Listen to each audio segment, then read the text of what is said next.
Chapter 6 Lights in the Sky. When morning came, Evercloud got up and ran to his uncle's cave to wake his cousin Riverpaw. There were no lessons to attend today, and he was eager to tell Riverpaw what had happened the night before. "Wake up, you mountain of fur!" Evercloud pushed his cousin's shoulder. Riverpaw slowly rolled over and scowled at Evercloud. "This had better be a dream," Riverpaw said. "Come on, get up, let's go fishing." Evercloud bent low and whispered into his cousin's ear. "I attended the emergency meeting last night." Riverpaw shot up, wide-eyed, but Evercloud put his finger to his mouth. The young bear understood, and then they both made for the cave's exit. "Not so fast, you two," Whiteclaw said from behind them. "We're only going fishing," Riverpaw said. Whiteclaw gave Evercloud and Riverpaw a knowing look. "Evercloud, I don't expect for a minute that you wouldn't share what happened last night with your cousin," Whiteclaw said. "But by the Everflame, don't let anyone else hear you." "We'll go far into the forest, Uncle," Evercloud said. "I promise." "This must be good," Riverpaw whispered. The cousins made their way from the mountain as fast as they could. They wove down the road past bears pulling carts and elderly bears out for a morning stroll. One grizzled old bear cursed them as they bolted past. When they had made it to the forest at the base of Gray Mountain, they slowed to catch their breath. It was a beautiful day and very warm. The forest might be full of other bears on a day like this, so neither of them spoke to each other until they had walked another mile. "So, out with it," Riverpaw said. "We're in the clear. What happened?" Evercloud told Riverpaw everything, and the bear's eyes grew wide with surprise. He couldn't believe what he was hearing. "So they finally told you," Riverpaw said. "I didn't think they ever would." "How long have you known about the ancients?" Evercloud asked. "It's been years," Riverpaw confessed. "They told us about the ancients when we were young, but everyone had to swear to keep it from you, under penalty of death." Evercloud chuckled. "Death? Come on." "I'm serious, Evercloud," Riverpaw said. "They scared us pretty good." "Well, it doesn't matter anyway," Evercloud said, swiping casually at a low-hanging branch. "They're not going to let me do anything about it." "It's too bad," Riverpaw said. "I wish the king had let Father and I look for the ancient. That would be a great adventure." Evercloud and Riverpaw had almost made their way to the stream when their stomachs started to grumble. "I'm starving," Riverpaw moaned. "Sit on the bank of the stream and I'll catch us a meal." "I know how to catch fish," Evercloud said indignantly. "I didn't say you didn't," Riverpaw said. "But by the time you find a long stick and sharpen the point, I'll have us a meal already." "Well, when you put it that way," Evercloud shrugged. Riverpaw chuckled and slowly crept into the stream while Evercloud sat down on the bank and tossed a stone into the air. He watched his cousin standing in the water with the sunlight sparkling on its surface. The air was hot and dry, and the day had a dreamlike haze to it. One sudden splash later, and Riverpaw had caught a fish. He tossed it to Evercloud, and it wasn't long before Riverpaw had caught another. They ate their fish, and then sprawled on the grassy bank to stare at the clouds. "So," Riverpaw said, "you must be pretty excited to start this whole plan for peace thing, huh? I mean, it's going to make you pretty important." "To tell you the truth," Evercloud said, "I really wish I didn't have to do it. I just don't know what everyone thinks I'm going to be able to do." "Well, aren't you at least excited to meet some other humans?" Riverpaw asked, and yawned. "No, not really." Evercloud watched a butterfly flit through the air. He knew he wasn't a child anymore, but he didn't know if he was ready for this responsibility. "What if I don't know how to be human?" Riverpaw didn't respond, so Evercloud continued. "The kingdom is all I can remember. What if I don't know how to be like a human anymore? Maybe I've been gone too long. I don't know, Riverpaw. What do you think?" "Riverpaw?" Riverpaw had fallen asleep and was snoring. Evercloud played with the grass between his fingers and toes. "You're right," Evercloud said. "I shouldn't worry about it." Evercloud laughed as his eyelids grew heavy. The sun was so bright. The day was almost perfect, just as if it had been drawn from the pages of a fairy tale. As Evercloud fell asleep, the clouds formed a shape in his mind. They seemed to take the shape of a man. Boknar said that men are dead. Men are dead, Boknar said. Boknar said that hope is dead, and lost forevermore. What? What did you say, Riverpaw? Evercloud sat up and rubbed the sleep from his eyes. He didn't know how long he'd been sleeping, and Riverpaw was still asleep next to him. Wake up, Riverpaw. I heard something. Evercloud shook his cousin, and as he did, he heard the voice again. Boknar said that men are dead. Men are dead, Boknar said. Boknar said that hope is dead and lost forevermore. There it is again, Evercloud said. Did you hear it? Hear what? Riverpaw was groggy and slow to his feet. Once he had his senses about him, he saw Evercloud walking away from him into the forest. Hey, where are you going? He called. I think it's coming from over here, Evercloud said. What are you talking about? Riverpaw grumbled as he followed Evercloud through the forest. Riverpaw trailed his cousin for a couple minutes and was just about to stop when he heard the voice himself. Evercloud was a few paces in front of him, and the bear saw him stoop to the forest floor and cup something in his hands. What is it? Riverpaw asked. It's a mouse, Evercloud answered, and opened his hands to reveal a small white mouse. The mouse looked at Evercloud and spoke. Boknar said that you were dead. Evercloud and Riverpaw stared wide-eyed at the mouse. But you look alive to me. Ask it a question, Riverpaw whispered. Do you speak of Boknar the dragon? Evercloud asked. That depends, the mouse said. Who wants to know? We do. My name is Evercloud, and this is my cousin Riverpaw. Tell me, mouse, has the ancient returned? Put me down first, the mouse said. Evercloud put the mouse on the ground, and it looked back up at him.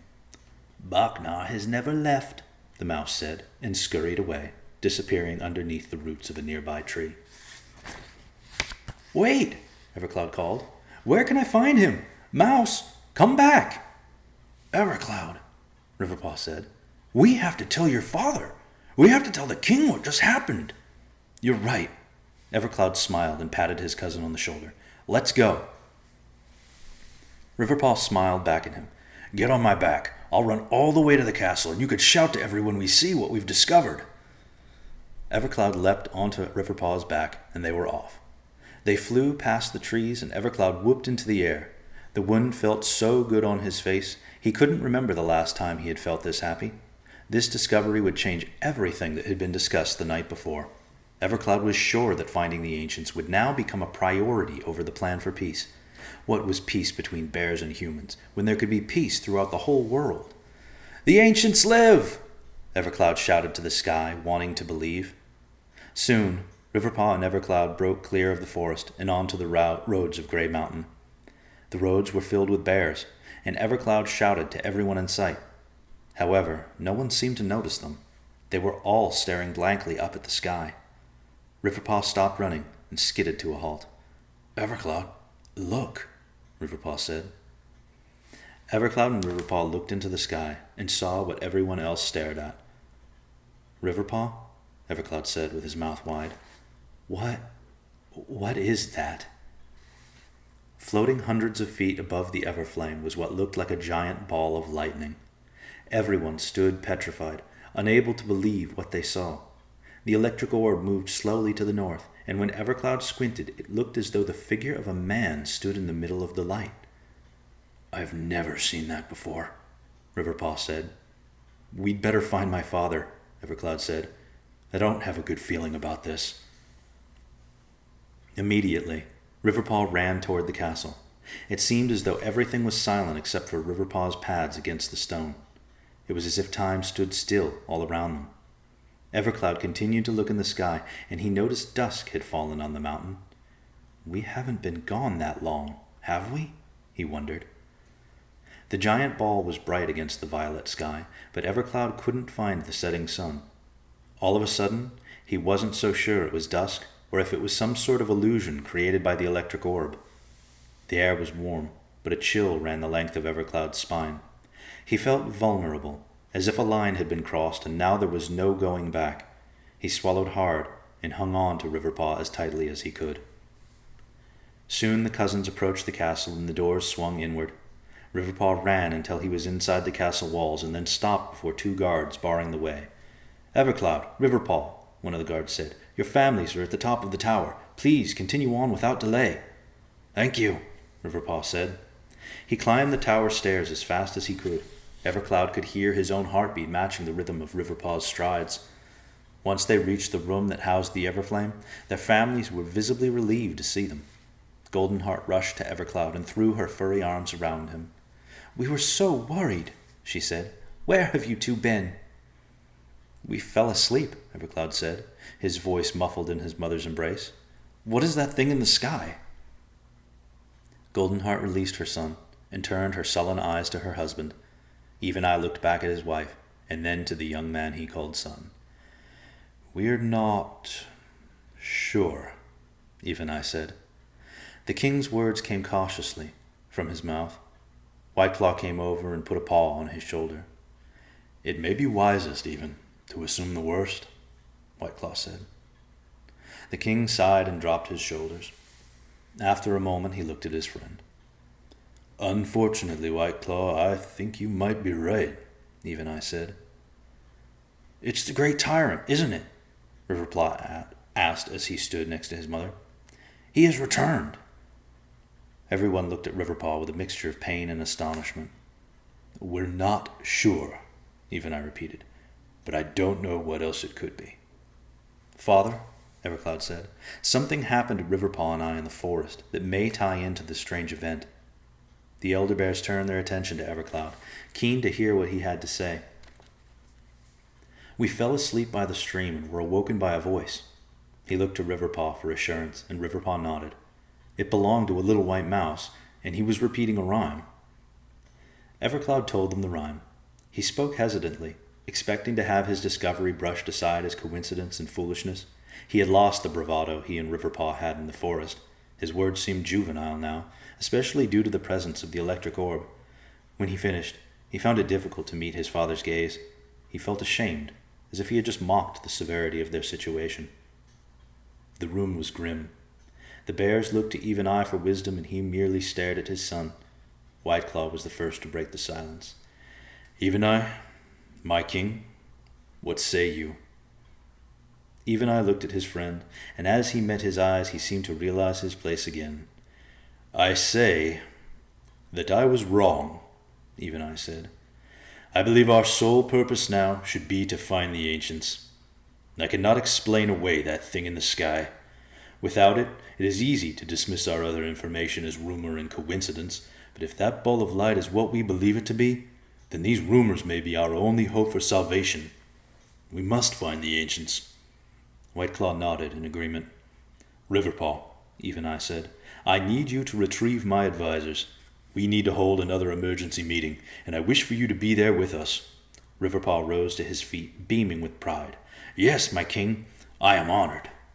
"Go now," Even I said, "and make haste." Riverpaw left the room at once. Then Even I turned to Goldenheart and Autumn Breeze. "I need the 2 of you to gather all the castle's servants and organize a feast to be held in the arena," he said. "I wish for the entire kingdom to be there. Tonight we will celebrate and honor what may be the greatest quest in the history of the bears." Even I then motioned to both Whiteclaw and Evercloud, and they departed for the advisors' room. It didn't take long for Riverpaw to round up the advisors. Having seen the giant ball of lightning floating across the sky, they had already made their way to the castle in preparation for a meeting. As Even I, Whiteclaw, and Evercloud entered the room, the advisors were waiting in their seats. The 3 new arrivals sat down, and Even I began speaking at once. "I thank all of you for attending this meeting at such short notice," the king said. "I respect all of you very much, and your opinions have always held great weight in my mind, though as I speak to you now, it is without the intention to spark debate. I have brought you here to give forth my decree." The bears glanced around the table at one another, obviously worried but trying desperately not to show it.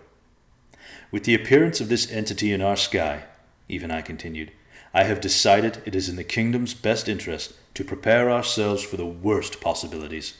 I, at this time, would say 2 things are true. The first truth is we do not know what the great orb is or what the significance of its appearance is. The second truth is that the worst possible outcome is the return of the great tyrant. As I have already said, we are dealing in uncertainties. However, it would be foolish to wait for further proof before we act. So, this is what I have decided our course of action shall be. As I speak, a banquet is being prepared in the mountain arena to be attended by every citizen of this kingdom. It is to be a celebration to honor both the ancients and our champions. You, my brothers, are these champions. I will announce 2 things at this banquet. The first will be the creation of the Protection League, in which 4 of you shall have prominent roles. Firerock, it will be your responsibility to train the bears of the mountain to defend themselves. We bears have never had a problem defending ourselves, but for the first time in our history we may be confronted with powers stronger than our own. Forest Moon, it will be your charge to construct a barrier around Grey Mountain. No longer is it safe for creatures to come and go from our home unchecked. Red River, I want you to create an armory. There may come a day when every able-bodied bear will need to be equipped for battle. Lastly, Oak Tongue, I wish you to head a communications team. We need eyes and ears all over Effenlarea so we can be fully prepared. Our small number of scouts will no longer suffice. I will oversee the League, but it is the 4 of you who will hold its power. Do you understand? The 4 bears nodded their heads. The second announcement is that I will be sending out a search party to look for the ancients, Even I said. Whiteclaw will head the group, and he will be accompanied by Riverpaw and Evercloud. Riverpaw and Evercloud beamed at each other. This was exactly what they had wanted. However, others did not share their enthusiasm. Sire, Firerock said, is there truly to be no debate on these decisions? No, Firerock, Even I said resolutely, and I will tell you why. There are very few facts I base these decisions on, very few indeed. It is a gut feeling, and a gut feeling is not a matter to debate. Secondly, I am king and leader. The responsibility falls on me, and so should the failures, if it is to be so. But we need solidarity. We must unite. A bear that second-guesses himself in times of action cannot lead a kingdom. No bear would follow me, nor should they. It is not station alone that leads our kingdom, but also decisiveness and passion.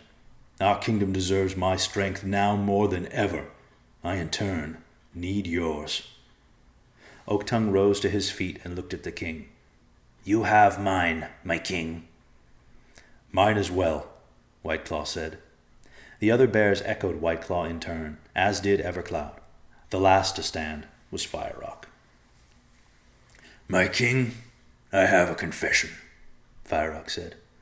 The day I became one of your advisors was one of the happiest days of my life. I was so honored to serve the kingdom alongside you, who had shown more courage and strength than any other bear I had ever known. I was in awe of you.